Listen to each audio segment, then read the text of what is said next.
Hey, good afternoon, evening, or morning, I guess depends on where you're at. This is Chris with Globetrotting the Philippines. This is my second video. I appreciate you guys for watching, subscribing to my channel. One thing I wanted to kind of highlight, and it's also on my blog, globetrottingthephilippines.com, is chronic pain in the Philippines.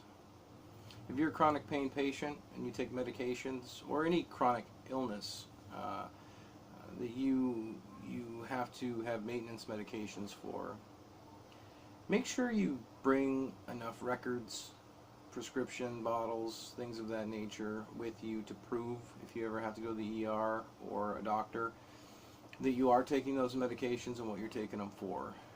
If you are planning to be there a month, bring enough for a month and a half to 2 months. You know, enough for a few weeks or a month past your return date.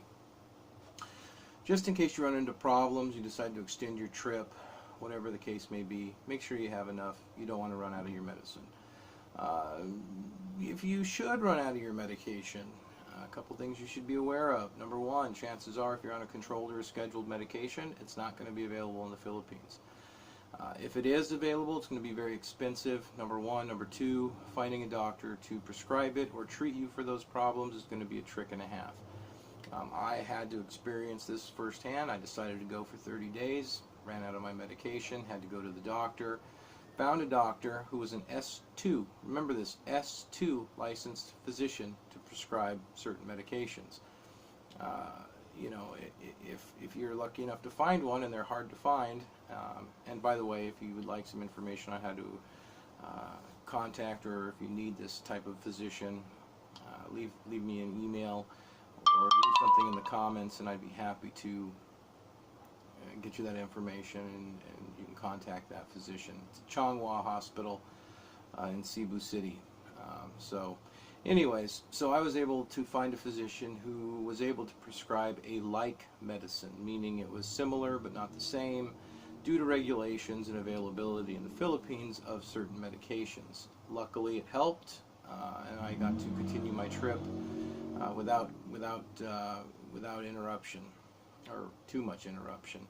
So make sure that if you are on medications, make sure you have enough medicine to hold you over until you get back for at least a couple weeks. Anybody who's ran out of long-term maintenance medications knows it's not fun to run out of your medicine. Number two, if you're going to be there for a long time and you are, for example, a chronic pain patient, you need to make sure that you have all your medical records and find yourself a treating physician in the Philippines. The medical care in the Philippines, from my experience, has always been good. You know, I've had issues with DVTs and blood clots in my legs and was treated wonderfully there in the Philippines. I have no complaints about their health care whatsoever. You're not going to find the medicines that you find here, but you will there.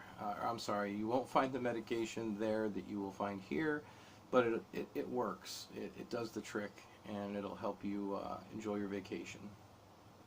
Make sure you have enough medicine. Make sure you have enough records with you to prove you are taking medicines while you're taking them. If it's a banned substance, you're going to probably have to get some sort of a permission from the Department of Health of the country that you're going to get a certificate of some sort that allows you to bring that into the country. So do your research first. The Philippines really doesn't have that many regulations as far as that stuff goes. Just you're not going to be able to find it there if you run out of it. So, and price. It's very expensive to buy medications, especially if it's imported. If you have an imported medication, chances are it's going to cost you 2 to 3 times more than it would here in America. Alright guys, if you have any questions related to medications and traveling to the Philippines, I can help you out any way I can. I'll answer any questions. Please feel free to shoot me an email. Do subscribe, check out my blog, globetrottingthephilippines.com. Check me out on Facebook. You know, be safe, be happy, help each other, and enjoy the journey. I'm Chris. Thank you.